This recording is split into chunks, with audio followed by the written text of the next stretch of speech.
Right. இப்ப கவனிங்க பிள்ளைகள், இங்க பாருங்க, செறிவு 1 மோல் பர் டெசிமீட்டர் கணம், கனவளவு 500. சரி அக்கா திரும்ப சொல்லுங்களே. திரும்ப சொல்லுயா, எது இதையா? ஓ இதுல பிள்ளைகள் பாருங்க, செறிவு தந்திருக்கு HCl கரைசல்னா கனவளவு 200 சென்டிமீட்டர் கணம்னு தந்திருக்கு. HCl மூல் யாதுன்றதுதான் கேள்வி. இங்க பாருங்க, செறிவு கனவளவு மூல் மூன்றையும் தொடர்படுத்துற சமன்பாடு என்ன? செறிவு சமன் மூலின் கீழ் கனவளவு, கரைய மூலின் கீழ் கரைசலின் கனவளவு. எங்களுக்கு தேவை மூல் தான் தேவை. அப்ப மூல எழுவாய் மாற்றம் செஞ்சா செறிவு தர கனவளவு சி தர வி சி இன்டு. இனி செறிவு இங்க தரவுல இருக்குது 0.1 மோல் பர் டெசிமீட்டர் கணம். கனவளவு பாருங்க பிள்ளைகள், 200 சென்டிமீட்டர் கணத்தை நாங்க டெசிமீட்டர் கணமா மாற்றணும். அப்ப 200 1000ஆல பிரிக்கணும். சென்டிமீட்டர் கணத்தை டெசிமீட்டர் கணமா மாற்ற என்ன செய்யணும் பிள்ளைகள்? 1000ஆல பிரிக்கணும். அதாவது சென்டிமீட்டர் கணம்ன்றது கிராம் மாதிரி, டெசிமீட்டர் கணம்ன்றது பிள்ளைகள் கிலோகிராம் மாதிரி.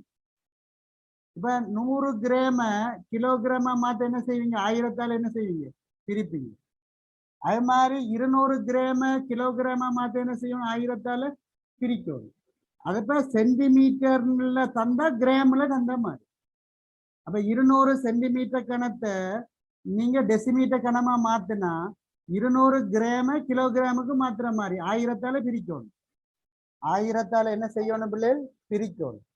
அப்ப 200 இங்க பாருங்க, இந்த 2 0 2 0 வெட்டுப்படும். 2 10 தசம் 2 போடலாம்.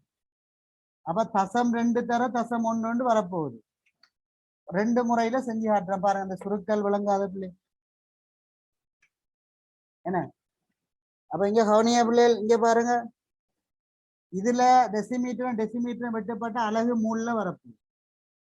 ஒரு முறை இதுல தசம் 1 இருக்குது, இதுல தர 2 10ஆல பிரிச்சா 0.2 வரும். அப்ப 2 2 இதுல ஒரு தசம் இதுல ஒரு தசம்னா 2 தசம் குத்தணும். 0.02. அல்லது பாருங்க பிள்ளைகள், 10 கீழே வச்சுக்கோங்க. நீங்க பாருங்க 10 கீழே இருக்குது. தசம் 1 2ஆல பெருக்குன்னா 0.2 வரும். 2 2 ஒரு தசம் குத்தணும். இதுல ஒரு தசம் இருக்கு. 2 2. இனி தசம் 2 10ஆல பிரிச்சா இன்னொரு தசம் வரப்போ. அப்ப 0.02. ஏதோ ஒரு முறையில செஞ்சா சரி, ஏதோ ஒரு முறையில சரி. சுருக்கல்களை சுருக்கி பழக்கு. அலகு மாற்றம் ஈஸி பிள்ளைகள். சென்டிமீட்டர் கணம்ன்ற கிராம் மாதிரி நினைச்சுக்கொள்ளுங்க. டெசிமீட்டர் கணம்ன்ற கிலோகிராம் மாதிரி. 200 கிராம கிலோகிராமா மாத்தணும்னா 1000ஆல பிரிக்கணும். அப்ப சென்டிமீட்டர் கணத்தை டெசிமீட்டர் கணமா மாத்தவும் 1000ஆல பிரிக்கணும் அப்படின்றத ஞாபகம் வச்சுக்கொள்ளுங்க. 1000ஆல பிரிக்கணும். அப்ப 1000ஆல பிரிச்சிருக்கிறோம். விலங்குகாண்டு பாருங்க, 1000ஆல பிரிச்சா சென்டிமீட்டர் கணம் டெசிமீட்டர் கணமா மாறும். இப்ப அடுத்த கேள்வியை செய்வோம். இங்க பாருங்க, 1 மோல் பர் டெசிமீட்டர் கணம் HNO3. இப்ப யாரு கேள்வி? யார் பிள்ளைகள்? 1 மோல் பர் டெசிமீட்டர் கணம் HNO3. நைட்ரிக் அமிலத்தின் செறிவு 1 மோல் பர் டெசிமீட்டர் கணம் தந்திருக்கிறார். 1 மோல் பர் டெசிமீட்டர். கரைசலின் கனவளவு 500 ml.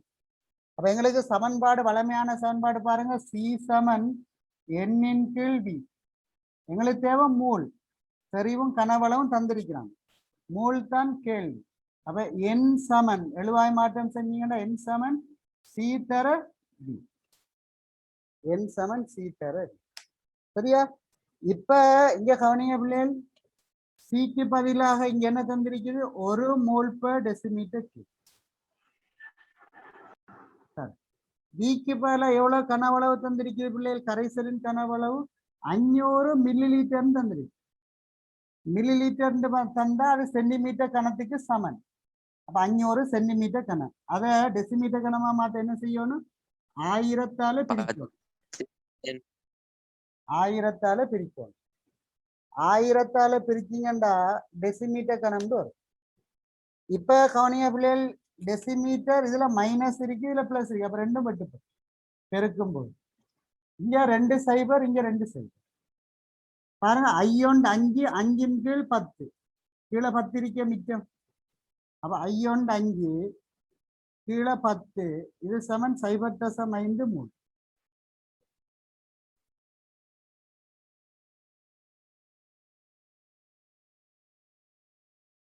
பத்தின் சயமோன்னு செஞ்சு போட்டு சரியா? இதுல இப்போ 10 செஞ்சாலும் ஈஸி தான். 10 போட்டாலும் ஈஸி தான். அப்ப இந்த 1000 பிரிக்கிறதுக்கு பதிலா 500 10 பெருக்கும். அப்ப அந்த ஸ்டெப் எப்படி வரும் பிள்ளைகள்? நீ ஏதாவது ஒரு முறையில போங்க, ரெண்டையும் குழப்பி கொள்ளாங்க. 500 1000 பிரிச்சு டெசிமீட்டர் கணம் ஆக்கொண்டு நினைக்கிறார்கள், அப்படியே செய்யுங்க. 2 மெத்தட்ல போகாதீங்க. உங்களுக்கு ஈஸியான ஒரு மெத்தட்ல தான் போகணும். நமக்கு விட வந்தா சரி பிள்ளைகள். செறிவு காண வேண்டி தனி கேள்வி வருமா? இப்ப நான் தந்த மாதிரி செறிவை கணிக்கன்னு சொல்லி ஒரு தனிய கேள்வி ஒண்ணு உங்களுக்கு வரப்போறது இல்லை. நாங்க தாக்க வெப்பம் துணியிற ஒரே ஒரு செக்ஷனுக்கு தான் இந்த செறிவு எங்களுக்கு தேவைப்படும். வேற எங்கேயும் எங்களுக்கு தேவைப்படாது. தாக்க வீதத்துல செறிவுண்டா பாதிப்பை பற்றி படிப்போம். தாக்க வீதம் அடுத்த அழகு இருக்கு எங்களுக்கு. ரசாயன தாக்கங்களின் தாக்க வீதம்னு ஒரு அழகு இருக்குது, 12வது அழகு. அப்ப அந்த அழகுல பிள்ளைகள் தாக்க வீதத்தை பாதிக்கும் காரணிகள் செறிவு ஒரு ஆள் தாக்கிகளினுடைய செறிவு. அப்ப இந்த 2 இடத்துல தான் எங்களுக்கு செறிவு சம்பந்தமா நாங்க படிக்க போறோம், வேற எங்கேயும் இல்லை. எங்கட சிலபஸ்ல 2 அழகு தான். ஒவ்வொரு அழகுலையும் ஒரு சிறிய கணித்தல் இருக்கு. அது இந்த அழகு 11ல ஒரு சின்ன கணக்கு கொண்டு வரலாம். மிக சின்ன கணக்கு, லேசான கணக்கு, பெரிய கஷ்டமெல்லாம் இல்லை. வேற ஒரு கணித்தலும் இல்லை. அதுல அழகு 11ல இப்ப நம்ம படிக்க போற அழகு 12லயும் ஒரே ஒரு கேள்வி வரலாம், தாக்க வீதம் மட்டும். தாக்க வீதம் கணிக்கிற ஒரு கணித்தல் கேள்வி வரலாம். இந்த 2 அழகை தவிர வேறு எந்த அழகுலையும் நமக்கு கெமிஸ்ட்ரியில கணித பகுதி இல்லை, கணிக்க வேண்டி வராது. சமன்பாடு அதுகள்லாம் ஒன்றுமே இல்லை, எல்லாம் தியரி தான். அழகு 11 அழகு 12 நமக்கு ஸ்ட்ரக்சருக்கு வரக்கூடிய கேள்வி. ஸ்ட்ரக்சருக்கு கட்டமைப்பு வினா. உங்களுக்கு நான் அறிமுக வகுப்புல சொன்னேன் 4 ஸ்ட்ரக்சர் இருக்கு. எத்தனை ஸ்ட்ரக்சர் நீங்க கட்டாயம் செய்யணும்? 4. அதுல ஒரு கெமிஸ்ட்ரி கேள்வி கட்டாயம் ஸ்ட்ரக்சருக்கு. அதுல ஏபின்ற 2 பகுதி இருக்குது. அப்ப அதுல இந்த அழகு இப்ப நம்ம படிக்க போற வெப்ப ரசாயனமும் தாக்க வீதமும் ஸ்ட்ரக்சருக்கு வரும், எஸ்ஏக்கு வராது. எஸ்ஏக்கு வர வேற அழகு. அப்ப ஸ்ட்ரக்சருக்கு 2 அழகுல 2ம் கலந்து வரும் பிள்ளை, ஸ்ட்ரக்சருக்கு வரும். அப்ப எம்சிக்கு வரும், அது எல்லா அழகுலையும் எம்சிக்கு வரும் தானே. ஸ்ட்ரக்சருக்கு வர இந்த 2 அழகுலையும் தான் கணித பகுதி இருக்குது. அந்த கணித பகுதிக்காக தான் இந்த பேசிக் நாங்க படிக்கிறோம். விளைஞ்சா சொல்றது அதுவும் ஒரு சிறிய பகுதி தான். பெரிய கணித கேள்வியெல்லாம் நமக்கு இல்லை, நமக்கு எல்லாம் தியரி தான் பிள்ளை. தியரி தான் எங்களுக்கு கெமிஸ்ட்ரியில இருக்கிற பாடம். அப்ப கேள்விகளை செய்யும் போது மிகவும் இலகுவா இருக்கும். அதுக்கு முதல் இதை கொஞ்சம் விளங்கி கொள்ளுங்க, பயிற்சி எடுத்து. இன்னும் அவசரம் இல்லை, உங்களுக்கு காலம் இருக்குது விளங்கி கொள்றது. திரும்ப திரும்ப பயிற்சி செய்யுங்க. நான் இப்ப அழகை ஸ்டார்ட் பண்ண போறேன். கொஞ்சம் அழகை ஸ்டார்ட் பண்ணி ஒரு அழகை முடிக்கிட்டு திருப்பி பேப்பர் கிளாஸ் போடுவோம். இந்த அழகு முடிய பேப்பர் கிளாஸ். அப்ப அதுல நாங்க மீண்டும் இந்த மோல் காண்ற செறிவு காண்ற சம்பந்தமான கேள்விகளை செய்வோம். தொடர்ந்து இந்த பேசிக்கே படிச்சுட்டு போனா நமக்கு சில பிள்ளைகளுக்கு அதே ஒரு போரிங்கா இருக்கு. எப்படா நம்மளோட ஏ-லெவல் சிலபஸை கொஞ்சம் பார்ப்போம் என்ன. சில பிள்ளை நினைப்பீங்க இந்த பேசிக் மாதிரியே சிக்கலா இருக்குமோ அப்படின்னு. அப்படியெல்லாம் ஒன்றும் இல்லை, சரியான ஈஸியான பாடம் தான் கெமிஸ்ட்ரி. அதுக்காக நான் இப்போ படிக்கல உங்களுக்கு விளங்கும். பாருங்க, நான் தியரி தான் படிச்சுட்டு போறேன். நல்லா சிம்பிளா உங்களுக்கு சொல்லித்தர போறேன்னு உங்களுக்கு நீங்க கொஞ்சம் அதை பாடமாக்கிட்டீங்கன்னா சரி. பாடமாக்குறத இலகுவா நான் விளங்கப்படுத்த போறேன். விளக்கத்தை வச்சு நீங்க என்ன செய்யணும்? பாடமாக்கணும். பாடமாக்காம எக்ஸாம் எழுத இயலாது. ஏன்னா பார்க்காம எழுதுறா பாடம் இருக்கும். உங்களுக்கு திரும்ப திரும்ப சொல்றேன் பிள்ளைகள், விளங்குறது பாடமாக்குறத இலகுபடுத்துறது தானே ஒழிய பாடமாக்காம படிக்கலா. அதை முதல் விளங்கி கொள்ளுங்க. ஏ-லெவல்ல நீங்க பாடம் ஆக்கியே ஆகணும். பாடமாக்குறேன்டா வாசிக்கிறதுக்கு பேர் இல்லை, பாடமாக்குறேன். உங்களுக்கு முதல் பேசிக் கிளாஸ் ஆரம்ப கிளாஸ்ல நான் சொல்லியிருக்கிறேன். வாசிக்கிற மெத்தட் வேற, பாடமாக்குற மெத்தட் வேற. படிக்கிறது பாடமாக்கணும்டா ஒரே விஷயத்த திரும்ப திரும்ப சொல்லணும், வாய்ப்பாடு பாடமாக்குற மாதிரி. சும்மா முதலாவது பந்தியில தொடங்கி கடைசி பந்தி வரைக்கும் வாசிச்சுட்டு போறதுக்கு பேர் படிக்கிறது இல்லை. அது சும்மா வாசிக்கிறது, நியூஸ் பேப்பர் வாசிக்கிற மாதிரி. இப்ப நியூஸ் பேப்பரை நம்ம பாடமாக்குறதா வாசிக்கிறதா? வாசிக்கிறது. அத பாடமாக்குற இல்லையே. நியூஸ் பேப்பர் வாசிக்கிற மாதிரி கொப்பிய வாசிக்க கூடாது. கொப்பின்றது வாசிக்கிற ஒரு பொருள் இல்லை பிள்ளைகள், பாடமாக்க வேண்டிய விஷயம் அது. கொப்பியில் உள்ள நோட்ஸை பாடமாக்கணும். வாசிச்சுட்டு போய் ஒரு பிரயோசனமும் இல்லை. என்ன பிரயோசனம்? வாசிச்சுட்டு போய் எழுதலுமா? பார்க்காம எழுதலுமா? வாசிச்சு வச்சு என்ன பிரயோசனம்? இப்போ பல முறை ஒரே விஷயத்த திரும்ப திரும்ப சொல்லி பாடமாக்கணும். பாடமாக்குற முறைகளை சொல்லித்தார, அப்படிதான் படிக்கணும். பாடம் இல்லாட்டி பார்க்காம எழுதலாம், படிவா எழுதி ஞாபகம் வச்சுக்கொள்ள. பார்க்காம எக்ஸாம்ல எழுதணும்டா பிள்ளைகள், பாடம் இருக்கணும். விளக்கத்தை வச்சு எப்படி விடை எழுதலாம்ன்ற அறிவு கிடைக்குமே ஒழிய விடை கிடைக்காது. விட பாடமாக்குனாதான் விடை எழுதலாம். எப்படி விடை எழுதணும்ன்ற மெத்தட சொல்லித்தரும் விளக்கம், விடையே சொல்லித்தராது. விளக்கம் இருந்தா விடையை எப்படி எழுதணும்ன்ற நாலேஜ் இருக்கும். விடை எப்படி எழுதுற? விட பாடமா இருக்கணும். நம்ம விளங்கி மட்டும் வச்சிருந்து சரி வர வகுப்புக்கு வந்துட்டு சில பிள்ளைகளுக்கு நினைப்பேன், நான் ஒழுங்கா கிளாஸ் வரேன், நான் நல்லா படிக்கிறேன்னு நினைப்பேன். ஒரு காலம் இல்லை. ஒரு கிளாஸ் நீங்க கட் பண்ணாம 2 வருஷம் முழுமையா படிச்சா கூட உங்களால பாஸ் கூட பண்ணல, நீங்க பாடமாக்கல. கிளாஸுக்கு அட்டெண்ட் ஆகிட்டா நீங்க படிக்கிறேன்னு அர்த்தமே இல்லை. அதை முதல் விளங்கி கொள்ளுங்க. சில பிள்ளைகள் நினைப்பேன், ஒழுங்கா கிளாஸுக்கு வருவாங்க, கிளாஸ் முடிஞ்சா கொப்பியை தூக்கி போட்டாச்சு, அவருக்கும் கொப்பிக்கும் சம்பந்தமே இல்லை. அப்படியான பிள்ளைகள் நீங்க எழுதி வச்சு கொள்ளுங்க, உங்களுக்கு பாஸே பண்ணல அவங்களால. சரி, இப்ப ஹெடிங் போடுங்க பிள்ளைகள். வெப்ப ரசாயனம். வெப்ப ரசாயனம். Sir, third question. ஒரு கொஸ்டின் இருக்கா? Thermo chemistry. அத கொஸ்டின் அப்படி வாசிங்க பிள்ளை. என்ன கொஸ்டின் வாசிங்க.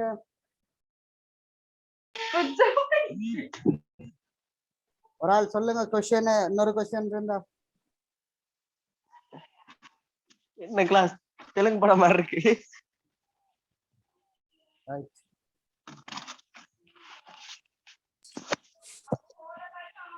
ஒரு ஆள் கொஸ்டின் சொல்லுங்க பிள்ளைகள்.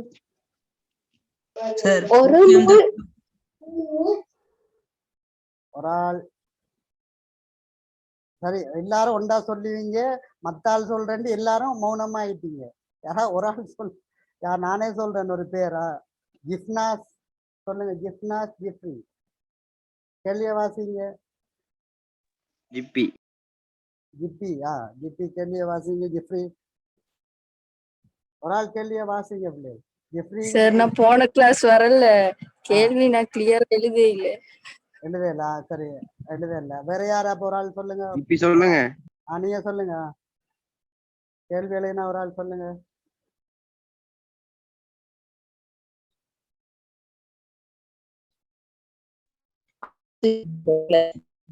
வேற யாரு கேள்வி எழுதின ஒரு ஆள் சொல்லுங்க பாப்போம். ஜிப்ரி எழுதின சார். சரி, நீங்க எழுதுங்க. சார், நான் சொல்றேன். ரைட், சொல்லுங்க. 0.01 மூல் டெசிமீட்டர் -3 செறிவுடைய கல்சியம் கார்பனேட் கரைசலின் 200 மில்லிலிட்டரில் உள்ள கல்சியம் கார்பனேட்டின் மூல் யாது? 200 மில்லிலிட்டர்ல உள்ள மூல்னா என் calcium carbonate. Very good, right. இப்ப இந்த கேள்வியை செய்ய போறோம் பிள்ளைகள். மூல் தானே கேள்வி. செறிவு தந்திருக்கு கல்சியம் கார்பனேட், கரைசல்ல கனவளவு தந்திருக்கு. அப்ப இங்க பாருங்க, என்ன செய்யணும் நாங்க? சி சமன் என் கீழ் வி.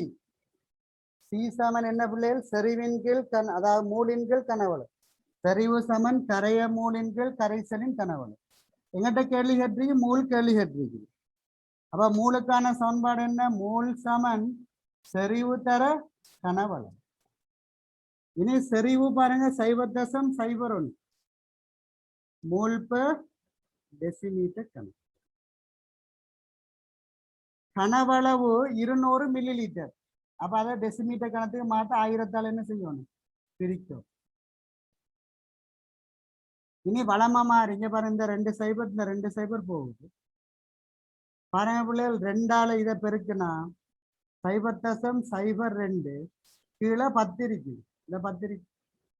இந்த டெசிமீட்டர் கணமும் பிளஸ் டெசிமீட்டர் கணம் வெட்டப்பட்ட அலகு மூணுல வரும். இப்ப இனி இதன் விட 0.0002 மூல் 0.0002 மூல் 0.0002 மூல். நிறைய பிள்ளைகள் செஞ்சு அனுப்பி இருந்த அலகு 11 இதை நோட் பண்றாங்க, நோட் பண்ணிக்கொள்ளுங்க, ஹெடிங் போடுங்க. அலகு 11 வெப்ப ரசாயனம், தெர்மோ கெமிஸ்ட்ரி. வெப்ப ரசாயனம் ஹெடிங் போடுங்க, தெர்மோ கெமிஸ்ட்ரி. வெப்ப ரசாயனம் ஹெடிங் போடுங்க, தெர்மோ கெமிஸ்ட்ரி. பிள்ளைகள் இது போல இதுதான் கேள்வின்னு நினைக்க கூடாது. நிறைய பயிற்சிகள் நம்ம செய்ய போறோம். உங்களுக்கு நான் முதல்ல சொன்னேன் மெர்சில வச்சு எங்கட சிலபஸ் ஸ்டார்ட் ஆகுது செகண்ட் டேர்ம்ல இருந்து. உண்மையா சொல்ல போனா உங்களுக்கு இன்னும் டேர்மே தொடங்க இல்லை. உங்களுக்கு டேர்ம் ஸ்டார்ட் ஆகிட்டா ஃபர்ஸ்ட் டேர்ம் இல்லை. உங்களோட டேர்ம் எப்போ பிள்ளைகள் தொடங்குது? ஆகஸ்ட்ல தான் உங்களோட ஃபர்ஸ்ட் டேர்ம் தொடங்குது. ஆகஸ்ட்ல இருந்து நவம்பர் முடியும் வரைக்கும் உங்களோட ஃபர்ஸ்ட் டேர்ம். நவம்பர்ல தான் உங்களுக்கு எக்ஸாம் ஒன்று வைப்பாங்க. நவம்பர் கடைசியில எக்ஸாம் தொடங்கும். டிசம்பர் ஓ லெவல் லீவுக்கு ஸ்கூல் லீவ் விடக்கல உங்களோட ஃபர்ஸ்ட் டேர்ம் முடியுது. வர்ற வருஷம் ஜனவரி தான் உங்களோட செகண்ட் டேர்ம் ஸ்டார்ட் ஆகுது. இப்போ செகண்ட் டேர்ம்ல தான் பிள்ளைகள் நம்மளோட கெமிஸ்ட்ரி பாடம் ஆரம்பிக்கும். செகண்ட் டேர்ம்ல தான் உங்களுக்கு கெமிஸ்ட்ரின்னு இந்த அலகு 3வது அலகு உங்களுக்கு ஸ்டார்ட் ஆகுது. எப்போ நம்ம உண்மையில எப்போ ஸ்டார்ட் பண்ணணும்? வர்ற ஜனவரி மாதம் 2022 ஜனவரியில தான் உங்களோட செகண்ட் டேர்ம் ஸ்டார்ட் ஆகும். அப்ப இந்த இப்ப பாருங்கன்னா ஜூனே ஸ்டார்ட் ஆகல. அப்ப இப்ப நம்ம படிக்கிட்டு இருக்கிற நம்ம ஏற்கனவே ஸ்டார்ட் பண்ணிட்டோம். அப்ப நமக்கு எவ்வளவு பீரியட் இருக்கு, காலம் இருக்கு. ஃபர்ஸ்ட் டேர்ம்ல நமக்கு உங்களோட ஃபர்ஸ்ட் டேர்ம் எக்ஸாமுக்கு டேர்ம் பேப்பர்ல கெமிஸ்ட்ரி ஒரு கேள்வி கூட வராது. உங்களுக்கு செகண்ட் டேர்ம் எக்ஸாம் நடக்கும் ஏப்ரல் லீவ் விடுவாங்க. அப்பதான் உங்களுக்கு செகண்ட் டேர்ம் எக்ஸாம் நடக்க போகுது. அப்பதான் உங்களுக்கு 2 அலகுகள் நம்ம முடிச்சிருக்கணும் ஏப்ரல்ல. அலகு 11 அலகு 12 அதுக்குரிய கேள்விகள் உங்களுக்கு வரும். விளங்கிச்சா? அப்ப நிறைய காலம் இருக்குது. அதனால நீ யோசிக்க தேவை. நான் இப்ப அலகு 1 படிப்பிச்சு முடிச்சுட்டு அதுல நிறைய கேள்விகள் செய்ய போறோம். அப்ப இதெல்லாம் திரும்ப மீட்டல் ஆகும். திரும்ப இல்லை, ஒவ்வொரு அலகையும் முடிச்சுட்டு நிறைய பயிற்சிகள் செஞ்சு போட்டுதான் பிள்ளை அடுத்த அலகுக்கு போறோம். கேள்வி செய்யாம எந்த அலகையும் நம்ம முடிக்க போறது இல்லை. முழுமையான பாஸ் பேப்பர் கேள்வி, எம்சிக்யூ கேள்வி, மாடல் பேப்பர் கேள்வி, அந்த உங்களை first term second term Thondaimanaru பேப்பர்கள், சீட்ஸ் பேப்பர்ஸ், மற்றது கொழும்பு பேப்பர்ஸ்ல வந்த கேள்விகள் ராயல் காலேஜ்ல இருந்து எல்லா பேப்பர்ஸையும் உள்ள வந்த எம்சிக்யூ ஸ்ட்ரக்சர் எல்லாத்தையும் செஞ்சு போட்டு தான் அடுத்த அலகு தொடங்குவோம். அவசரமா ஓடி போய் என்னத்தை பிடிக்க போறோம்? அதனால நீங்க ஒண்ணு யோசிக்கிறது ஒன்றுமில்லை. உங்களுக்கு உண்மையை சொல்ல போனா நம்ம இப்பதான் இந்த கிளாஸ்லாம் பாடம் ஆரம்பிக்க போறோம். எங்களோட 3வது அலகு இப்போ 1 மாசமா நம்ம பேசிக் தான் படிக்கிறோம். விளைஞ்சா சொல்றது. அப்ப அதனால நீங்க யாருமே மனம் தளர்றதோ பயப்படுறதுக்கு ஒன்றுமே இல்லை. நல்ல கால நேரம் இருக்குது, தெளிவா படிக்கலாம். சரிதானே பிள்ளைகள்? பொறுமையா போங்க. இப்ப இதுல யாருக்காவது செய்யலாம இருந்துச்சுண்டா நீங்க கவலைப்படுறதா கஷ்டம்லாம் நீங்க பின்வாங்க தேவையில்லை. மொத்தமே இது எங்களுக்கு ஒரு 2 மார்க்ஸுக்கு தான் பிள்ளை இந்த கணித்தல் வரப்போகுது. ஒரு 100 மார்க்ஸ்ல ஒரு 2 மார்க்ஸ் இல்லாட்டி 3 மார்க்ஸுக்கு அங்கால உங்களுக்கு கணித்தல் இல்லை, கெமிஸ்ட்ரி இல்லை. கெமிஸ்ட்ரி பாடத்துல கணித்தல் செக்ஷன் ஒரு 2-3 மார்க்ஸுக்காக தான் படிக்கிறோம். நான் உங்களுக்கு சொன்னேன் 1 மார்க்ஸ்ன்றது மிகப்பெரிய மார்க்ஸ். எங்களுக்கு ஏலவரை பொறுத்தவரை 1 மார்க்ஸே நம்ம விட மாட்டோம். அப்ப 2 மார்க்ஸ் 3 மார்க்ஸ்னா நம்ம உடையலுமா? அதுக்காக தான் கஷ்டப்படுறோம். விளங்கி கொள்ளுங்க. மொத்த கணித பகுதி நீங்க செய்யலாட்டி உங்களுக்கு இல்லாம போற ஒரு 2 மார்க்ஸ் இல்லாட்டி 3 மார்க்ஸ் தான். அப்ப அதை கணக்குக்காக பார்த்து பயப்படக்கூடாது. இப்ப ஹெடிங் போடுங்க பிள்ளைகள், வெப்ப ரசாயனம்னு ஹெடிங் போடுங்க. வெப்ப ரசாயனம். இதுல கவனிங்க, முதலாவது எங்கட முழு உலகத்தையும் நாங்க 2 பகுதிகளாக பிரிக்க போறோம். அந்த முழு உலகத்தையும் நம்ம சொல்ற பேர் பிள்ளைகள் அகிலம்னு சொல்ல போறோம். முழு உலகத்துக்கும் நாங்க வச்சிருக்கிற பேர் என்ன பிள்ளைகள்? அகிலம். அகிலம் அல்லது அது விளங்கவே மாட்டேங்க. அகிலம் அல்லது அண்டம் சொல்ல போறோம். முழு உலகத்துக்கும் நாங்க வச்சிருக்கிற பேர் என்ன பிள்ளைகள்? அகிலம். அல்லது அண்டம் சொல்லுவோம், அகிலம் சொல்லப்படும். இந்த அகிலத்தை பிள்ளைகள் நாங்க ஏற்கனவே நாங்க பார்த்தோம், அகிலத்தை இரண்டா நாங்க பிரிக்க போறோம். நாங்க முழு என்ன சூழல்ல உள்ள சகல பொருட்களையும் சடப்பொருள் சக்தின்னு ரெண்டா பிரிக்க மாதிரி முழு அகிலத்தை ரெண்டா பிரிக்க போறோம். ஒன்று பிள்ளைகள் தொகுதின்னு ஒரு பகுதியா பிரிக்க போறோம். தொகுதி ஒரு ஆளை சொல்லுவோம் தொகுதி, மற்றால சொல்லுவோம் சூழல். சூழல் அகிலத்தை அகிலம்ன்ற பிள்ளைகள் ஆங்கிலத்துல நம்ம சொல்றது யூனிவர்ஸ். யூனிவர்ஸ் அகிலம், யூனிவர்ஸ். யூனிவர்ஸ் தொகுதின்ற பிள்ளைகள் அதை நாங்க ஆங்கிலத்துல சொல்ற சிஸ்டம்னு சொல்ல போறோம். சிஸ்டம், சிஸ்டம்ன்ற தொகுதி. சூழல்னா உங்களுக்கு தெரியும், என்வாயன்மெண்ட் சூழல், என்வாயன்மெண்ட். அப்ப சூழல்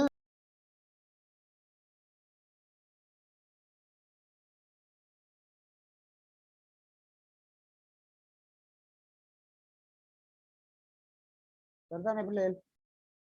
அப்ப கவனிங்க, அகிலம்டா என்னண்டா யூனிவர்ஸ் சொல்றது ஒட்டுமொத்த உலகத்தையும் மொத்தமாக நாங்க கருதுனா என்ன, ஒட்டுமொத்த உலகத்தையும் நாங்க கருதுகின்ற பிரதேசம் அகிலம் எனப்படும். அகிலம்னா முழு உலகம், முழுசு.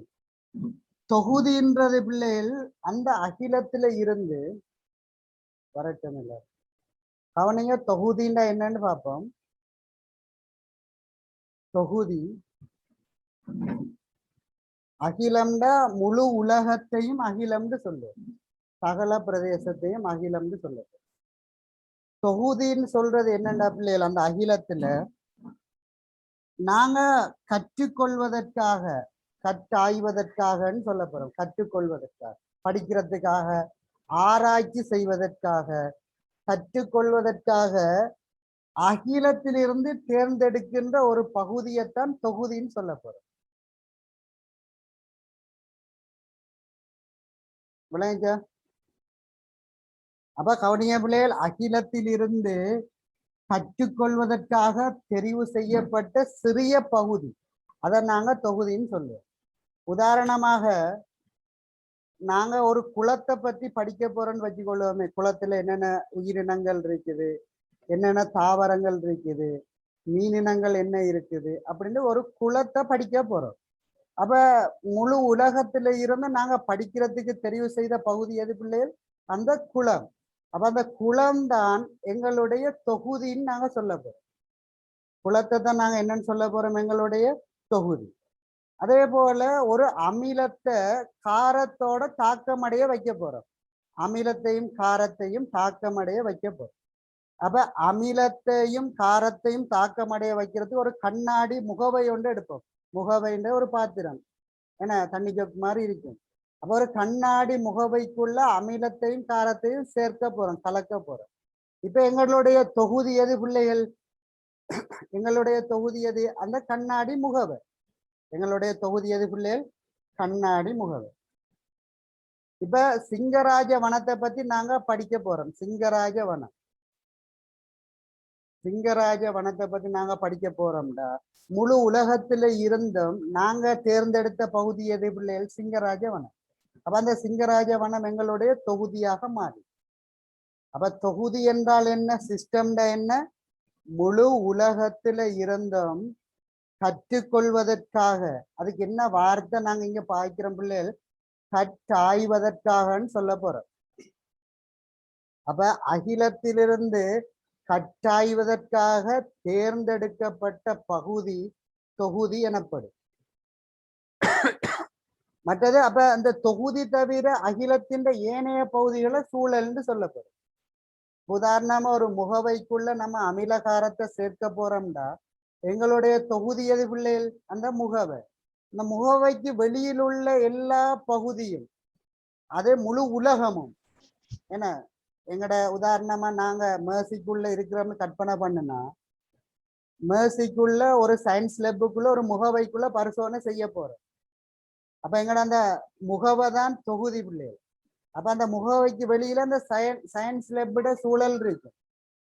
அதுக்கு தவிர பெரிய இடம் இருக்கும் அந்த மேசிட வளாகம், அதுவும் எங்கட சூழல் தான். புத்தள மாவட்டம் இருக்குதானே, புத்தள மாவட்டம் முழுக்க எங்கட சூழல் தான். முழு இலங்கையும் சூழல். முழு இலங்கை மட்டுமா சூழல்? இந்தியா, ஆசியா கண்டம், ஐரோப்பா கண்டம் எல்லாத்தையும் சேர்த்து தான் நாங்க சூழல்னு சொல்ல போறோம். சூழல்ன்றது ஒரு சிறிய பகுதியா பெரிய பகுதியான்னு கேட்டா மிகப்பெரிய பகுதி. ஏன் பிள்ளைகள் சூழலுக்கு என்ன வரைவிலக்கணம் சொல்றேன்? எங்கட தொகுதி தவிர உள்ள அகிலத்தின் ஏனைய எல்லா பகுதியையும் தான் சூழல்னு சொல்ல போறோம். இப்ப சூழல்ன்ற சின்ன பகுதி இல்லை. நம்ம ஒரு குளத்தை ஆய்வு செய்யறோன்னு வச்சுக்கொள்ளுங்க, அந்த குளம் தவிர உள்ள இலங்கையின் எல்லா பகுதி மட்டுமா சூழல்? இலங்கை மட்டுமா சூழல்னு சொல்ல போறோம்? குளம் எங்களுடைய தொகுதிண்டா, குளம் தவிர்ந்த இலங்கையின் பகுதிண்டா வரைவிலக்கணம் சொல்றோம். இலங்கையின் பகுதியா ஏனைய பகுதியா? இல்ல, குளம் தவிர உள்ள ஏனைய உலகத்தின் பகுதி, அகிலத்தின் மிச்சம் எல்லாமே சூழல். அப்ப சூழல்ன்றது ஒரு சிறிய பிரதேசமா பெரிய பிரதேசமான்னு கேட்டா மிகப்பெரிய பிரதேசம். விளைஞ்சவங்களுக்கு சொல்றது. அப்ப நாங்க தொகுதிண்டா என்னன்னு சொல்றோம் பிள்ளைகள்? தொகுதிண்டா என்னன்னு சொல்றோம்? கட்டாய்வதற்காக அகிலத்திலிருந்து தேர்ந்தெடுக்கப்படுகின்ற பகுதி தொகுதி எனப்படும். ஒரு சின்ன பகுதி எடுக்கும். விளைஞ்சா சொல்றது. அப்ப இதை எழுதுங்க, வெப்ப ரசாயனம்னு போடுங்க, அழகு 11 போட்டுட்டு அகிலத்தை 2ஆ பிரிக்கிறோம், தொகுதியாவும் சூழலாவும் பிரிக்கிறோம். இப்படி இந்த படத்தை கீறிட்டு முதலாவது ஹெடிங் போடுங்க பிள்ளைகள், தொகுதின்னு ஹெடிங் போடுங்க.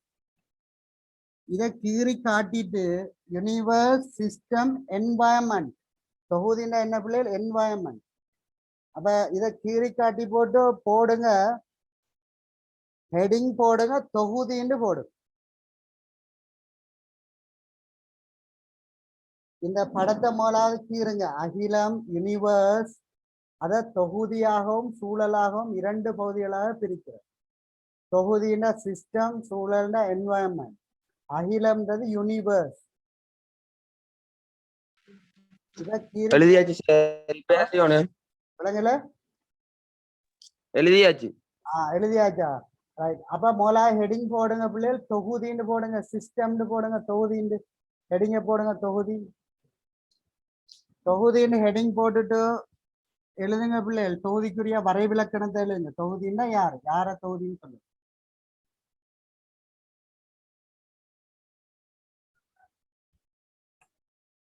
போட பிள்ளைகள். தொகுதி, சிஸ்டம்,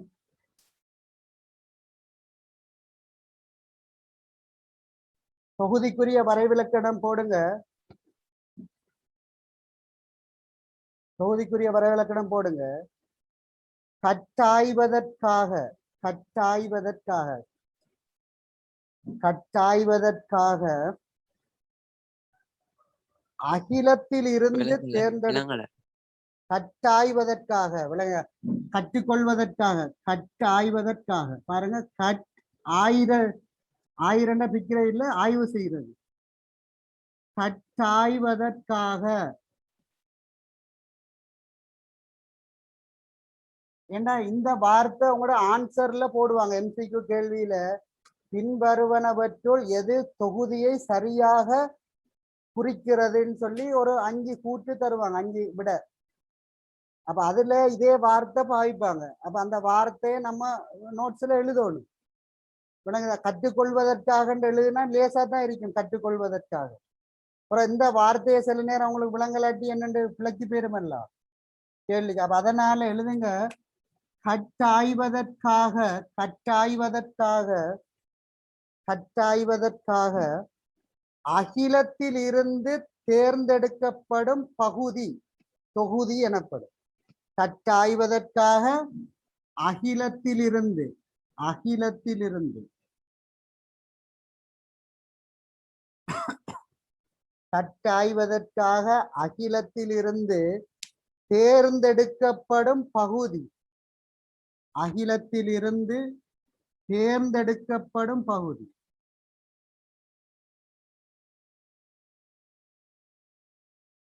தேர்ந்தெடுக்கப்படும் பகுதி தொகுதி எனப்படும். தொகுதின்னு சொல்றோம்.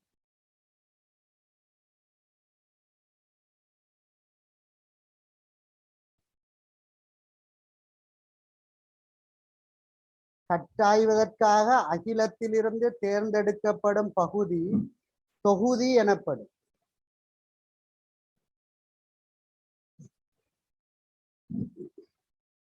கட்டாய்வதற்காக அகிலத்திலிருந்து தேர்ந்தெடுக்கப்படும் பகுதி தொகுதி எனப்படும்.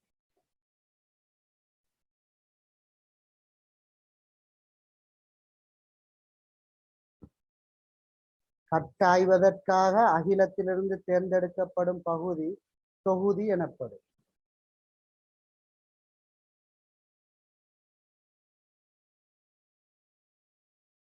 உதாரணம் போடுங்க பிள்ளைகள். உதாரணமாக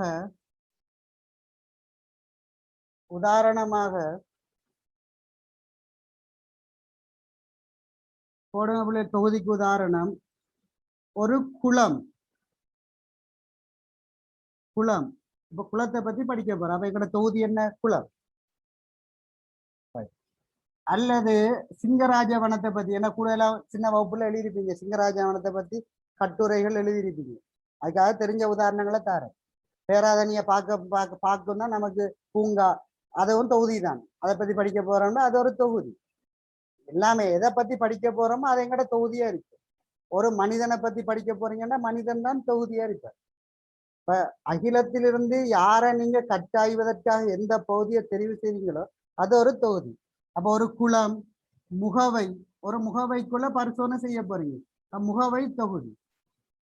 ஏன்னா முகவை ஒரு தொகுதி.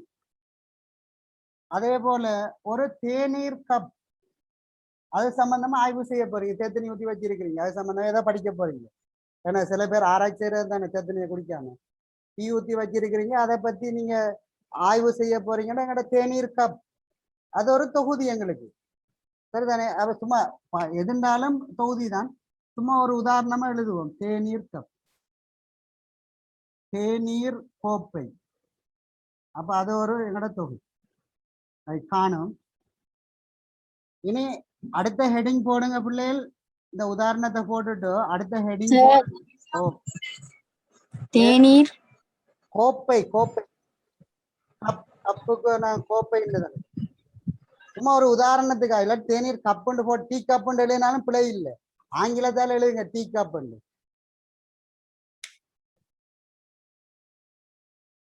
சும்மா ஒரு விளக்கத்துக்காக எழுதுறது தானே. தொகுதின்றது ஒரு சிறிய பகுதி. தேநீர் கப், அதாவது டீ கப்புன்னு போடுங்க. இதெல்லாம் எக்ஸாம்லயே தேநீர் கப் பத்தி எல்லாம் உங்களோட பேப்பர்லயே கேள்வி இருக்குது பிள்ளைகள். ஒரு தேநீர் கப் என்ன தொகுதின்னு கேட்பாங்க. திறந்த தொகுதியா மூடிய தொகுதியா படிக்க போறோம். தொகுதியின் வகைகள் விளைஞ்சா. அப்ப தொகுதியை பத்தி மேலும் படிக்கிறதுக்கு முதல் எழுதுங்க. அடுத்த ஹெடிங்க போடுங்க. சூழல்னா யாருன்னு சொல்லணும். முதல் தொகுதியே சொல்லிட்டேன். இப்ப ரெண்டாவது பிள்ளைகள் சூழல் ஹெடிங் போடுங்க. சூழலை பற்றி சொல்லு.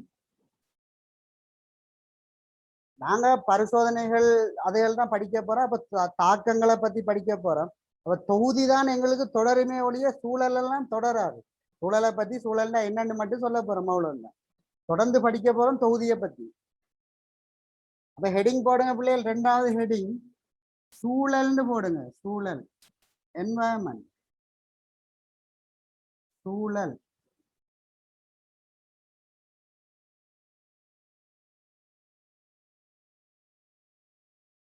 சூழல்னு போடுங்க. அப்ப முழு அகிலத்துல இருந்தும் ஒரு பகுதியை நாங்க தொகுதியாக தேர்ந்தெடுக்கிறோம். உதாரணமா ஒரு மேசையில உள்ள பொருட்களை பத்தி படிக்க போறீங்க. உங்களோட வீட்டுல உள்ள மேசை, அப்ப உங்களோட தொகுதி பிள்ளைகள் மேசை. அப்ப அந்த மேசை தவிர அகிலத்தின் ஏனைய பகுதிகளை சூழல்னு சொல்ல போறோம். விளங்கிச்சா? அப்ப ஒரு மேசை, ஒரு தொகுதி தவிர அகிலத்தின் ஏனைய பகுதிகளை என்னன்னு சொல்லுவோம்? சூழல் சொல்லுவோம். அப்ப எழுதுங்க பிள்ளைகள் வரைவிலக்கணம் சூழலுக்கு. தொகுதி தவிர உள்ள, என்ன வரைவிலக்கணம்? தொகுதி தவிர உள்ள, தொகுதி தவிர உள்ள அகிலத்தின் ஏனைய பகுதிகள் சூழல் எனப்படும். தொகுதி தவிர உள்ள அகிலத்தின் ஏனைய பகுதிகள் சூழல் எனப்படும். தொகுதி தவிர அகிலத்தின் ஏனைய பகுதிகள் சூழல் எனப்படும். தொகுதி தவிர அகிலத்தின் ஏனைய பகுதிகள் சூழல். அப்ப அதுக்கு உதாரணம் இல்லை. எதை தொகுதி எடுக்கிறோமோ அது மிச்ச இடமெல்லாம் சூழல் தான். டீக்கப் உங்களோட தொகுதிண்டா டீக்கப் தவிர உள்ள முழு உலகமும் மிச்ச உலகம் எல்லாமே சூழல் தான். விநாயகர் சொல்றது. அப்ப தொகுதி தவிர உள்ள ஏனைய பகுதியை சூழல்னு சொல்லப்படும். ரைட். மூன்றாவது ஹெடிங் போடுங்க பிள்ளைகள். மூன்றாவது ஹெடிங் எல்லைன்னு போடுங்க. எல்லை எல்லை சூழல் இனி தான். சூழல் தொடர போற இல்லை. உதாரணம் உதாரணம்ன்ற பிள்ளைகள் எல்லாமே சூழல் தானே. ஒரு தொகுதி தவிர உள்ள இலங்கை, இந்தியா, பாகிஸ்தான், அமெரிக்கா எல்லாம் சூழல் தான். தொகுதி தவிர உள்ள அகில முழு உலகத்துல உள்ள சுற்றி உள்ள அனைத்தும் சூழல். விளைஞ்ச சொல்றேன். நீங்க எதை பத்தி படிக்க போறீங்க? அதை தவிர உள்ள மிச்ச சுத்தி உள்ள முழு பகுதியும் சூழல். இலங்கையை பத்தி படிக்க போறீங்கன்னு வைங்களேன். பெரிய ஒரு தொகுதியை எடுக்கிறீங்க. முழு இலங்கையை பத்தி படிக்க போறீங்க. அப்ப இலங்கை உங்களோட என்ன தொகுதி. இப்ப நீங்க படிக்கிறது தேர்ந்தெடுத்த பிரதேசம் இலங்கை. அப்ப இலங்கைக்கு வெளியில உள்ள அந்த சமுத்திரம், பசிபிக் சமுத்திரம், இப்படி பல கடல்கள் இருக்குதானே. இந்து சமுத்திரம், இந்தியா, பாகிஸ்தான், பங்களாதேஷ், அமெரிக்கா, இது எல்லாமே சூழலா போயிடும். ஏன் உங்களோட தொகுதி இலங்கை. இலங்கையை தவிர உள்ள ஏனைய எல்லா பகுதியும் சூழலா போயிடும். இலங்கை தானே தொகுதி. தொகுதிக்கு வெளியில என்ன இருக்கும்? கடல் இருக்க போது இலங்கையை சுத்தி. அந்த கடல் எதுக்குள்ள வரும்? சூழலுக்குள்ள வரும். கடலுக்கு வெளியில நாடுகள் இருக்கு. மீண்டும் அந்த நாடுகள்லாம் சூழல். அப்ப தொகுதி தவிர அகிலத்தின் ஏனைய எல்லா பகுதியும் அத சூழல்னு சொல்ல போறோம். பிள்ளைகள் ரைட். இப்ப நீங்க போடுங்க எல்லைன்னு ஹெடிங் போடுங்க. எல்லைண்டா பவுண்டரி. பவுண்டரி பவுண்டரி பாருங்க பிள்ளைகள். கிரிக்கெட்ல பவுண்டரின்ற ஒரு விஷயம் இருக்குது. கிரிக்கெட்ல ஒரு எல்லை போட்டு வச்சிருப்பாங்க வட்டமா. அதை போய் பால் முட்டிட்டா எல்லையே தொட்டுட்டா அப்ப பவுண்டரின்னு சொல்லுவாங்க. பவுண்டரியை தொட்டத்தால, எல்லையை தொட்டத்தால பவுண்டரின்னு வாங்க. மேலால போய் தொட்டா பவுண்டரியே சிக்ஸர்ன்னு சொல்லுவோம், 6 ரன். பவுண்டரியை உருண்டு போய் பால் தொட்டா 4 ரன்னு சொல்லுவோம். அப்ப பவுண்டரின்றது பிள்ளைகள் எல்லை. எல்லையை தான் பவுண்டரின்னு சொல்றோம். பவுண்டரி மேலால, பவுண்டரிக்கு மேலால போன 6 ரன்களாகவும், பவுண்டரிக்கு போய் உருண்டு போன பவுண்டரிக்குள்ள 4 ரன்னு சொல்லுவோம். எல்லையே எப்படி கடந்துக்குது. அப்ப எல்லையை தான் பவுண்டரின்னு சொல்ல போறோம். அப்ப பவுண்டரிண்டா என்னன்னு பார்ப்போம். எல்லை என்றா என்னண்டா பிள்ளை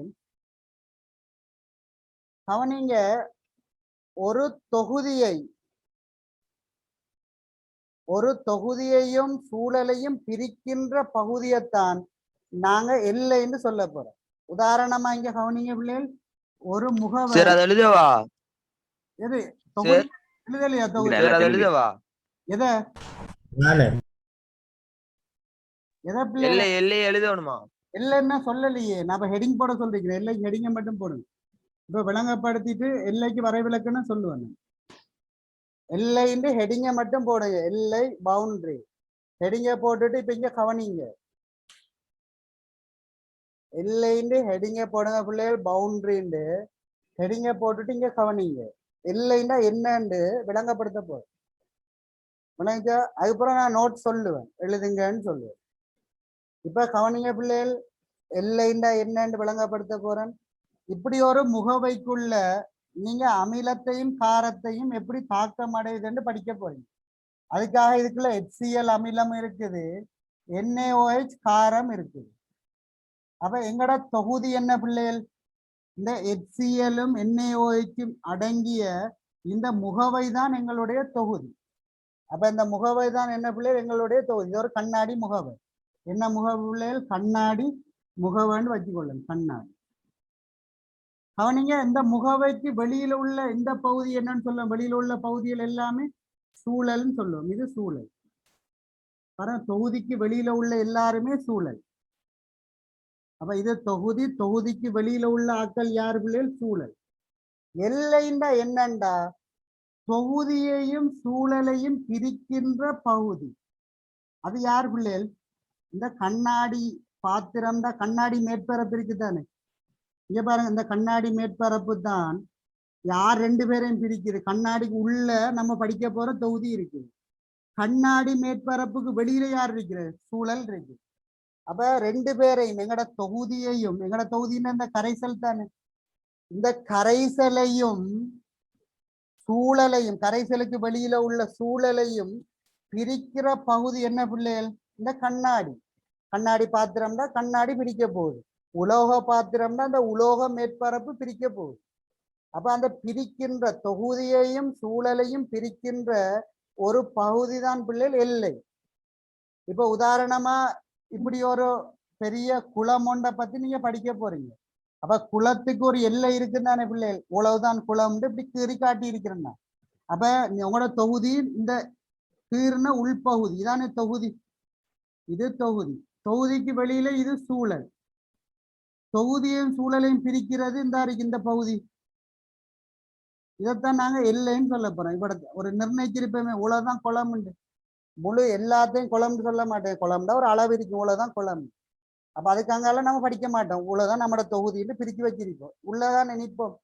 அப்ப அந்த குளத்தைய குளம் முடிகிற அந்த ஓரத்தை தான் நம்ம எல்லைன்னு சொல்ல போறோம். இதுக்காக சூழல்னு சொல்லுவோம். ஏன்னா அப்ப சூழல்ன்றது இந்த தொகுதி தவிர்ந்த ஏனைய பகுதி. எல்லைன்றது என்ன பிள்ளைகள்? இந்த தொகுதியையும் சூழலையும் பிரிக்கின்ற ஒரு பகுதி தான் எல்லை. எல்லை எப்படி இருக்கலாம்டா பிள்ளைகள்? ஒரு நிலையான எல்லையாக இருக்கலாம். எல்லை பிக்சடா இருக்கலாம், அப்படியே மாறாம. உதாரணமா இந்த கண்ணாடி பாத்திரத்தின் எல்லை மாறாது. கண்ணாடி இப்படியே ஊதிட்டு பெருசாவாது தானே. ஆனா இப்படி ஒரு மாறக்கூடிய எல்லையுடைய பதார்த்தங்களும் இருக்குது, தொகுதிகளும் இருக்குது, மாறக்கூடிய எல்லையுடைய தொகுதி. இப்ப கவனிங்க, ஒரு ஊசி போட்ட சிரிஞ்சொண்ட யோசிங்க. எப்படி ஊசி போடுற சிரிஞ்ச், ஏன்னா அதுல எப்படி ஊசி போடுறதுக்கு ஊசி பூட்டி இருப்பான் சிரிஞ்ச். இதுக்குள்ள பாருங்க பிள்ளைகள், இப்படி நாங்க அந்த மருந்தெடுக்கிற பகுதி இருக்குது. ஏன்னா இப்படி நாங்க மருந்தெடுக்கிறதுக்கு இப்படி ஒரு அந்த ஆடு கண்டோன்னு இருக்கும், இந்த தள்ளுறதுக்கு ஊசி போடுற சிரிஞ்சு உங்களுக்கு தெரியும்.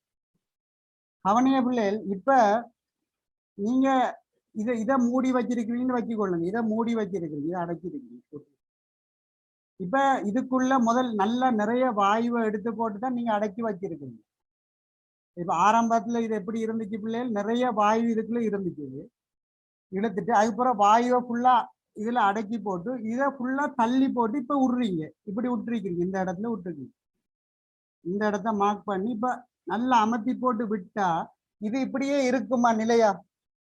இந்த சிரிஞ்சு இதுக்குள்ள வாயுவை நீங்க நெருக்கி வச்சிருக்கிறீங்க. திருப்பி விட்டா அந்த வாயு என்ன செய்யும்? கையை விட்டீங்கண்டா இந்த வாயு இந்த சிரிஞ்ச தானா தள்ளிட்டு போகுமா இல்லையா? தானா தள்ளும். அப்ப இங்க பாருங்க பிள்ளைகள், அப்ப எல்லை இப்ப என்ன செய்யுது? இப்ப முதல் எல்லை இடத்துல இருந்துச்சு, உலத்தோட தான் நம்மளோட தொகுதி. அப்ப எல்லை இப்ப என்ன செய்ய போகுது? நீங்க சிரிஞ்ச கையை விட்டீங்கண்டா இப்ப என்ன நடக்க போகுது பிள்ளைகள்? சிரிஞ்சு இங்க நிற்கும். ஏன்னா வாயு உள்ள வாயு திருப்பி தள்ளும். பாருங்க, இடத்துல இருந்த சிரிஞ்சு இங்க நிற்கும், அந்த ஆடுதண்டு. அப்ப இதை உள்ள தள்ளி அசைஞ்சிருக்கு. முதல் எல்லை எந்த இடத்துல இருந்துச்சு, எல்லை இப்ப இங்க போயிட்டு. அப்ப எல்லை எப்படி இருக்கலாம்டா? இந்த மாதிரி கண்ணாடி முகவை அது பெருசாக்கியலாம் சின்னனாக்கியலாம், மாறாத நிலையான எல்லையாக இருக்கலாம். இந்த எல்லை சில தொகுதியின் எல்லைகள் தானா மாறிக்கொண்டிருக்கும், பெருசாகவும் சின்னனாகவும் எல்லைகள் மாறும். சில எல்லைகளுக்கு இப்படி ஒரு எல்லையே இருக்காது. நம்ம ஒரு கண் மட்டத்துக்கு சும்மா வைப்போம், இவ்வளவுதான் நம்முடைய எல்லைன்னு. குளத்துக்கு எல்லை கீரியா வச்சிருப்பாங்க, எல்லை அங்க ஏதாவது போட்டு வச்சிருப்பாங்களா? குளத்துக்கு இவ்வளவுதான் எல்லைன்னு பிரிக்கிறதுக்கு ஒரு பகுதியே இருக்காது. பிசிக்கலா ஒரு பகுதி இருக்காது எல்லையில. இப்ப சிங்கராஜ வனத்தை பத்தி படிக்க போறீங்க, அப்ப சிங்கராஜ வனத்தை சுத்தி ஒரு எல்லை வேலி போட்டா இருக்குது, இவ்வளவுதான் சிங்கராஜ வனம். இப்ப நம்ம தான் இவ்வளவு அந்த பகுதி தான் நம்மளோட எல்லைன்னு நம்ம ஒரு கற்பனை பண்ண போறோம். அதே போல ஒரு சிறிய ஒரு பாக்கை பத்தி படிக்க போறீங்க, இல்லாட்டி ஒரு சிறிய அந்த பாக்குல உள்ள ஒரு ரோசா கார்டுனா மட்டும் படிக்க போறீங்க, பூந்தோட்டத்தை மட்டும், ஒரு ரோசா பூ உள்ள ஒரு பூந்தோட்டத்தை மட்டும் படிக்க போறீங்க. கார்டன் பெருசா இருக்க போகுது, பூந்தோட்டம் ஒரு சிறிய பகுதி. அப்ப நம்ம தான் கற்பனையில ஒரு எல்லையை வைப்போம், இவ்வளவுதான் எங்களோட தொகுதி, இதுக்காங்கலாம் நம்ம படிக்க போற இல்லை, இந்த தொகுதியை மட்டும் படிக்க போறோம். அப்ப எல்லை உண்மையான எல்லையா இருக்கலாம், கற்பனையான எல்லையா இருக்கலாம், எல்லை நிலையானதாக இருக்கலாம், மாறக்கூடியதாக இருக்கலாம். மற்றது கற்பனையான எல்லைன்னா பிள்ளைகள் நம்ம இப்படி மனசுல வைக்கிற ஒரு எல்லையை, அப்ப அந்த எல்லையை கண்ணால பார்க்கலுமா? கற்பனையில வைக்கிற ஒரு எல்லையை கண்ணால பார்க்க இயலாது, ஏன்னா உண்மையிலே இருக்காது. நம்ம தான் நமக்கு ஒரு எல்லையை போட்டு இருப்போம், இவ்வளவுதான் நம்மட தொகுதி. அப்ப எல்லை உண்மையானதாகவோ கற்பனையானதாகவோ வெற்று கண்ணுக்கு புலப்படக்கூடியதாகவோ சில நேரம் புலப்பட முடியாததாகவோ இருக்கும். இது எல்லையினுடைய இயல்பு. எல்லை எப்படி வேணாலும் வைக்கலாம். இப்படித்தான் எல்லை இருக்கணும்னு நிர்ணயம் இல்லை. எல்லை நிலையானதாக இருக்கலாம், மாறக்கூடியதாக இருக்கலாம், உண்மையான எல்லையை வச்சிருக்கலாம். இந்த முகவைக்கு உண்மையிலே எல்லை இருக்குது. ஒரு குளத்துக்கு எல்லை இருக்குமா? இல்லை. ஒரு குளத்துல நீங்க முழு குளத்தையும் படிக்காம ஒரு கரையை மட்டும் படிக்க போறீங்க, குளிக்கிற ஒரு கரையை படிக்க போறீங்க. இப்ப அந்த கரைக்கு நம்ம தான் இவ்வளவுதான் நம்ம படிக்கிறோம், நம்ம தான் எல்லை போடுவோம். அதுக்காக அங்க போய் வேலியெல்லாம் போட இல்லைம்மா, குளத்தின் கரையில நான் எல்லை வேணும்ன்றதுக்கு நம்ம வேலி போட்டு அரிக்க போறோம், அவ்வளவுதான் என்னோட எல்லை. அப்ப கற்பனையா எல்லையை வைப்போமா, உண்மையில எல்லை ஒன்றை போய் கட்டுவோமா? அப்புறம் கமக்கார அமைப்பால நம்மளை பிடிச்சி போலீஸ்ல கொடுத்துருவாங்க, குளத்துல போய் கட்டிட்டு இருந்தா. அப்ப நம்ம ஒரு கற்பனையா ஒரு எல்லையை நிர்ணயிப்போம், இதுக்குள்ள நான் படிக்க போறேன், இதுதான் என்னோட எல்லை, இதுக்கு அங்காலே எனக்கு தேவையில்லை. அப்ப எல்லை கற்பனையாக இருக்கலாம், உண்மையிலே எல்லை ஒன்று போட்டிருக்கலாம். உண்மை எல்லை நிரந்தரமா நிலையா இருக்கலாம், அசையாம. எல்லை சில இடங்கள்ல அசையக்கூடிய எல்லையா இருக்கலாம், மாறிட்டே இருக்கும் எல்லை. இங்க பாருங்க, இடத்துல இருந்த எல்லை இப்ப இங்க நிக்குது, எல்லை அசையலாம். அப்ப கவனிய பிள்ளைகள், எல்லைக்கு சில வரையறைகள் இருக்குது.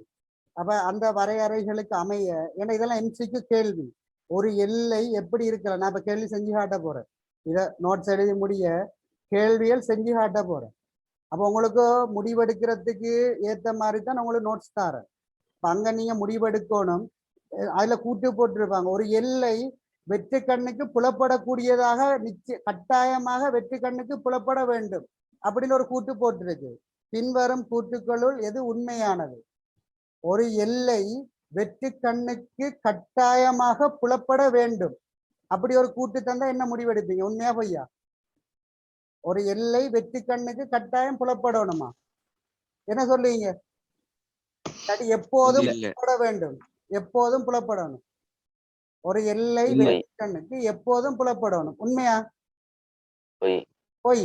பொய்யன்னு முடிவெடுக்கணும். ஏன் பிள்ளைகள்? அப்படி கட்டாயம் இல்லை. வெற்றி கண்ணுக்கு புலப்படலாம், கற்பனைக்குரிய எல்லையா இருக்கலாம், நிலையான எல்லையா இருக்கலாம், மாறக்கூடிய எல்லையா இருக்கலாம். அதைத்தான் நம்ம இப்போ முடிவெடுக்கிறதுக்கு தெளிவா படிக்கணும் நாங்க. அப்ப நான் சொல்லுவேன், அது பிள்ளை, எல்லைக்கு இப்படி எல்லாம் இருக்கலாம்னு நம்ம அனுமதி அளிக்கிறோம். அப்படியெல்லாம் எல்லை ஒன்று இருக்கலாம், கற்பனைக்குரியதாக இருக்கலாம், நிலையானதாக இருக்கலாம், உண்மையானதாக இருக்கலாம், வெறுங்கண்ணுக்கு புலப்படக்கூடியதாக இருக்கலாம் அப்படின்னு நாங்க படிக்கிறோம். அப்ப எல்லைன்னு போட்டுட்டு முதல் வரைவிலக்கணத்தை எழுதுங்க பிள்ளைகள், வரைவிலக்கணத்தை எழுதுங்க. அது பிறகு குறிப்புல அந்த எல்லையிட இயல்புகளை பத்தி சொல்லுவோம். முதலாவது வரைவிலக்கணத்தை எழுதுங்க பிள்ளைகள். எல்லை பவுண்டரின்னு போட்டு எழுதுங்க. என்னன்னு சொல்றோம்? தொகுதியையும் சூழலையும் பிரிக்கின்ற பகுதி எல்லை எனப்படும். எழுதுங்க பிள்ளைகள். தொகுதியையும் சூழலையும் பிரிக்கின்ற பகுதி எல்லை எனப்படும். தொகுதியையும் சூழலையும் பிரிக்கின்ற பகுதி எல்லை எனப்படும்.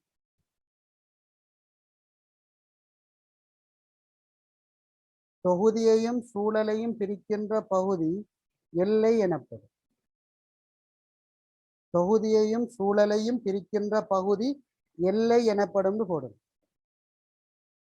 போட்டுட்டு அடுத்த பாயிண்ட்ல சொல்லுங்க பிள்ளை.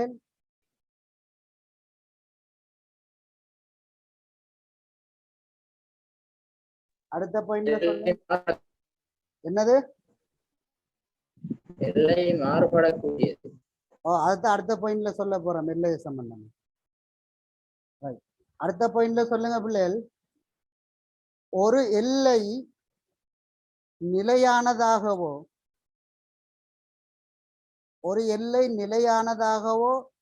மாறக்கூடியதாகவோ இருக்கலாம். அடுத்த பாயிண்ட்ல சொல்லுங்க.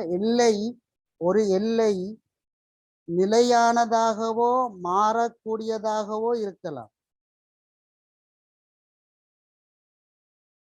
ஒரு எல்லை நிலையானதாகவோ மாறக்கூடியதாகவோ இருக்கலாம்.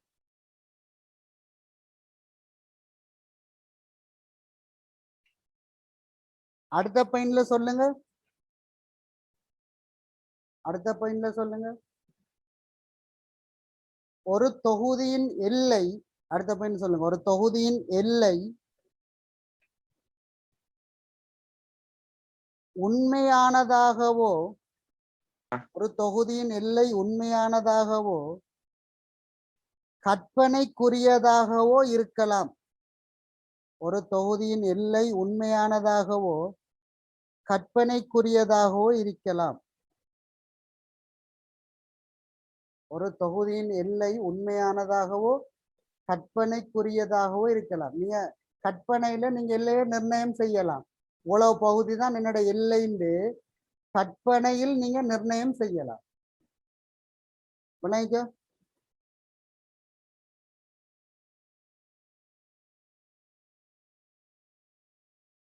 அடுத்த பாயிண்ட்ல சொல்லுங்க. ஒரு தொகுதியின் எல்லை வெற்று கண்ணுக்கு புலப்படலாம் அல்லது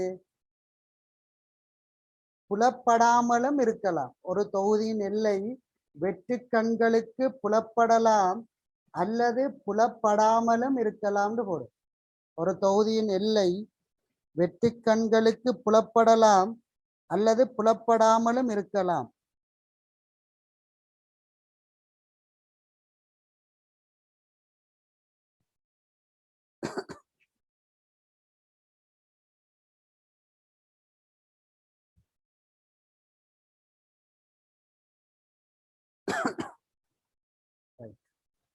ஒரு தொகுதியின் எல்லை வெற்று கண்ணுக்கு புலப்படலாம் அல்லது புலப்படாமலும் இருக்கலாம். அடுத்த பாயிண்ட்ல சொல்லுங்க பிள்ளைகள். ஒரு தொகுதியின் எல்லை வரைப்பாடு எனவும் அழைக்கப்படும். தொகுதிக்கு இன்னொரு எல்லைக்கு இன்னொரு பேர் இருக்கு, வரைப்பாடு.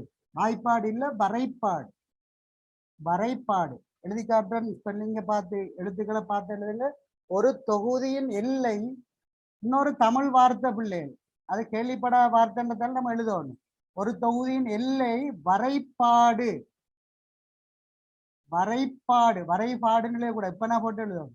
வரைப்பாடு எனவும் அழைக்கப்படும். வரைப்பாடுனாலும் எல்லை தான். ஒரு தொகுதியின் எல்லை வரைப்பாடு எனவும் அழைக்கப்படும். ஒரு தொகுதியின் எல்லை வரைப்பாடு எனவும் அழைக்கப்படும். ஒரு தொகுதியின் எல்லை எவ்வாறு அழைக்கப்படும் பிள்ளைகள்? வரைப்பாடு எனவும் அழைக்கப்படும். ரைட். இப்ப கேள்வி எழுதுங்க. பாஸ் பேப்பர் கேள்வி 2016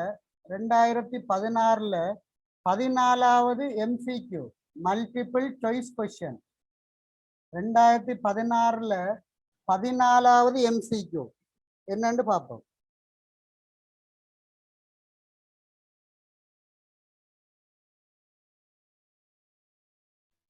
எத்தனை மாடுல சார்? 2016 14வது MCQ.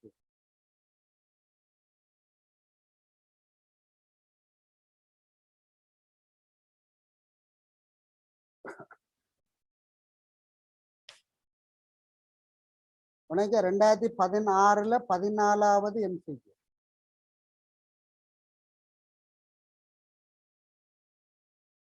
அப்ப அதுல ஒரு கேள்வி எழுதுங்க பிள்ளைகள். வெப்ப இயக்கவியல்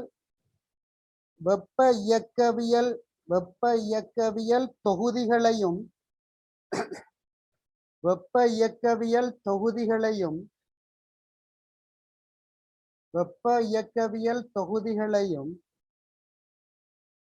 செயன்முறைகளையும் பற்றிய சரியான கூற்று எது?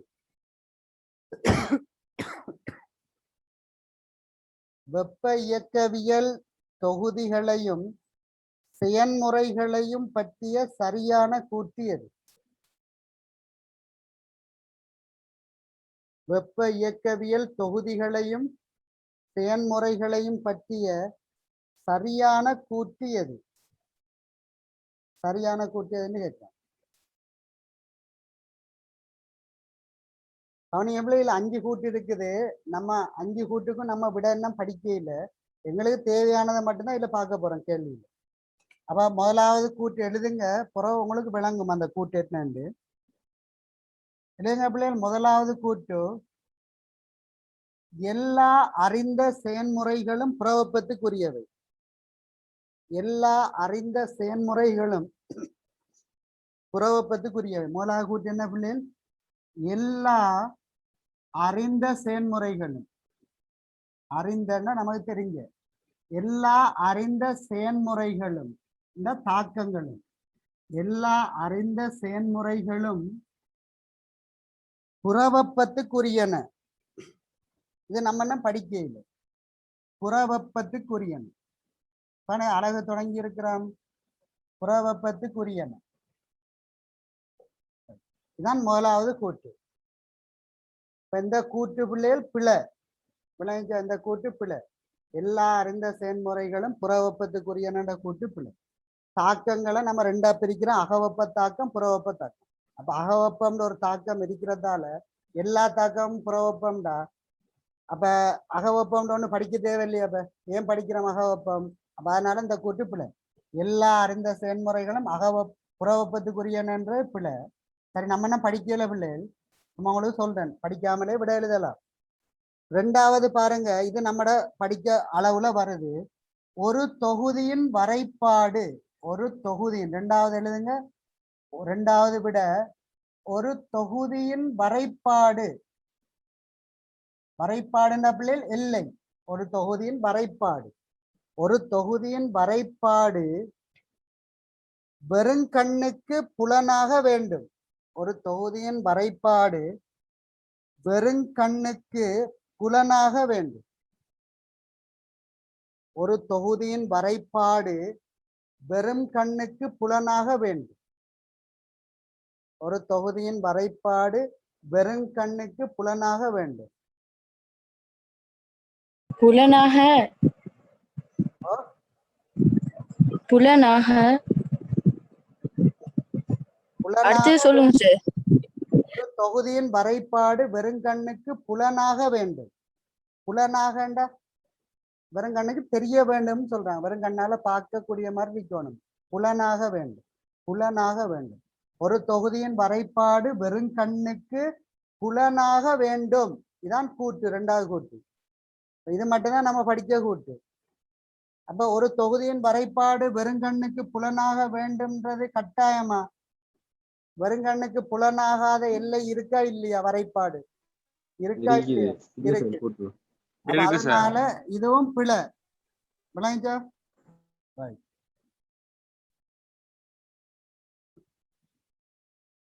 அப்ப கவனிய பிள்ளைகள், அப்ப எங்களுக்கு இப்படி ஒரு கூட்டு வந்தா இதுவும் பிள்ளை. இப்ப ஏனைய இன்னும் 3 கூட்டு இருக்குது. அந்த கூட்டுகள் பிள்ளைகள் நாங்க இன்னும் படிக்கல. விளங்கிச்சா? அப்ப இந்த கேள்விய நம்ம திரும்ப செய்யத்தான் வேணும். அப்ப இதுல உங்களுக்கு இன்னும் 3 கூட்டு இருக்கு. அதை இப்ப எழுதி நமக்கு ஒரு பிரயோசனம் இல்லை. அப்ப எங்களுக்கு இதோட இந்த கேள்வியை நிப்பாட்டுவோம். இப்ப எங்களுக்கு இந்த 16வது கேள்வியில இன்னும் கொஞ்சம் படிக்க வேண்டி இருக்குது. அப்ப இங்க பாருங்க, முதலாவது கூட்டும் பிள்ளை, ரெண்டாவது கூட்டும் பிள்ளை, இன்னும் 3 இருக்குது. அதுல எதுன்னு நம்ம தெரிவு செய்ய வேண்டி வரும் நமக்கு. இப்ப அது க்ளோஸ் ஆக போகுது, ஒரு நிமிஷத்துல க்ளோஸ் ஆகும். மீண்டும் இணைங்க பிள்ளைகள். இன்னொரு கொஞ்சம் நோட்ஸ் இருக்குது, அதை ஒரு 10 நிமிஷத்துல 10-12 நிமிஷத்துல முடிச்சிருவோம். சரியா? அப்ப க்ளோஸ் ஆனதோட ஒருக்கா இணைங்க, ஒருக்கா நீங்க. சரிதானே பிள்ளைகள்? அப்ப இதுல ஒரு தொகுதியின் வரைபாடுன்றது எல்லை, வெறுங்கண்ணுக்கு புலனாக வேண்டும்ன்ற கூட்டு பிழை. புலனாகாமலும் இருக்கலாம்ன்றதுதான் உண்மை. விளைஞ்ச கட்டாயம் என்பது இல்லை. இப்ப அடுத்த ஹெடிங் போடுங்க பிள்ளைகள், தொகுதியின் வகைகள்னு போடு. ஹெடிங் போடுங்க, தொகுதியின் வகை. என்ன அவசரம்? இன்னொரு 10 நிமிஷம் இருக்குதானே டைம். கொஞ்சம் படிச்சுட்டு முடிப்போம். அப்ப ஹெடிங் போடுங்க பிள்ளைகள், தொகுதியின் வகைகள்னு ஹெடிங் போடுங்க. தொகுதியின் வகைகள். சரியா? டைமுக்கு முடிச்சா சரி, ஒரு 10 நிமிஷம் பார்ப்போம்.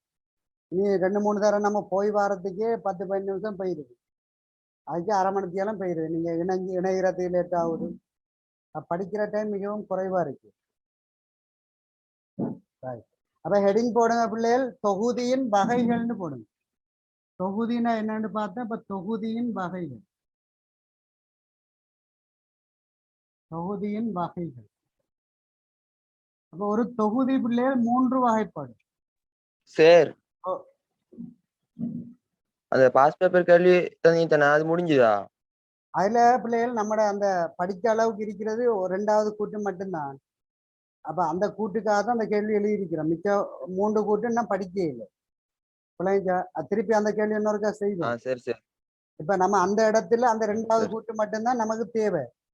பிள்ளைங்க சொல்றது சரி சரி. இப்ப அடுத்து தலைப்பை போட அது அடுத்த தலைப்பு போடுங்க, தொகுதியின் வகைகள். எல்லை சம்பந்தமா அந்த கூட்டு மட்டும்தான் அதுல இருக்குது பாஸ் பேப்பர்ல. அதுக்காக அந்த கேள்வியை தந்தேன். அப்ப அந்த கேள்வி செய்யறதுக்கு மிச்ச கூட்டெல்லாம் நம்ம படிக்கணும். ஒவ்வொரு கூட்டும் ஒவ்வொரு வேற வேற செக்ஷன்ல இருந்து கேட்டிருக்கிறான். அப்ப தொகுதியின் வகைகள்னு ஹெடிங் போடுங்க. போட்டு எழுதுங்க தொகுதி 3 வகைப்படும் போடுங்க. தொகுதி 3 வகைப்படும். தொகுதி 3 வகைப்படும். தொகுதி 3 வகைப்படும். முதலாவது பிள்ளைகள் திறந்த தொகுதின்னு சொல்லப்படும். திறந்த தொகுதி முதலாவது வகை திறந்த தொகுதி.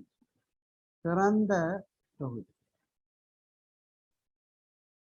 அப்படின்னா என்னன்னா ஓப்பன் சிஸ்டம். ஓப்பன் தொகுதின்ற சிஸ்டம் திறந்தன்னா open. Open system. Open system. 2வது பிள்ளைகள் மூடிய தொகுதி. 2வது என்ன தொகுதி? மூடிய தொகுதி. மூடிய தொகுதி. Closed system. மூடிய தொகுதின்னா க்ளோஸ்ட் சிஸ்டம்.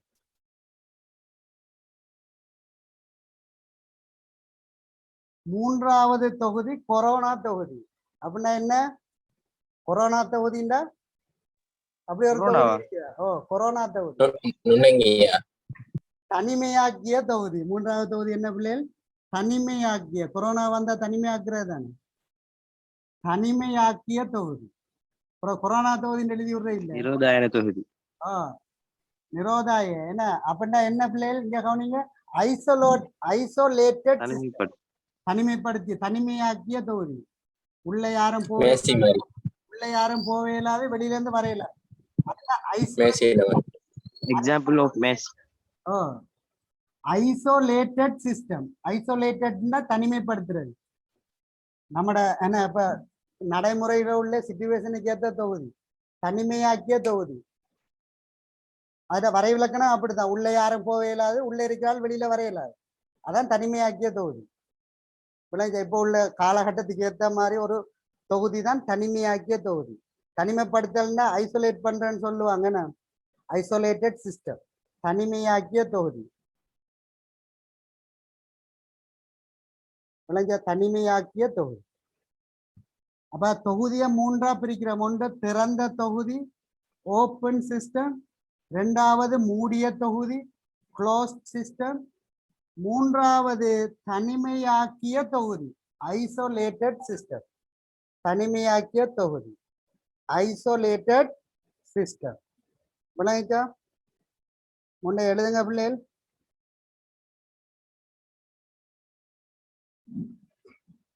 மெசேஜ் போடுறதை விட்டுட்டு எழுதுங்க. Okay sir. புறவு மெசேஜ் போடலாம் தானே, கிளாஸ் முடிய போடுறேன் இல்லையா? சரி சார் சரி சார் சரி சார். எழுதி முடிஞ்சு சார். இப்ப ஹெடிங் போடுங்க பிள்ளைகள். இதோட முடிப்போம். இந்த திறந்த தொகுதிக்கு வரவேற்கணும் எழுதிட்டு நாங்க முடிக்க போறோம்.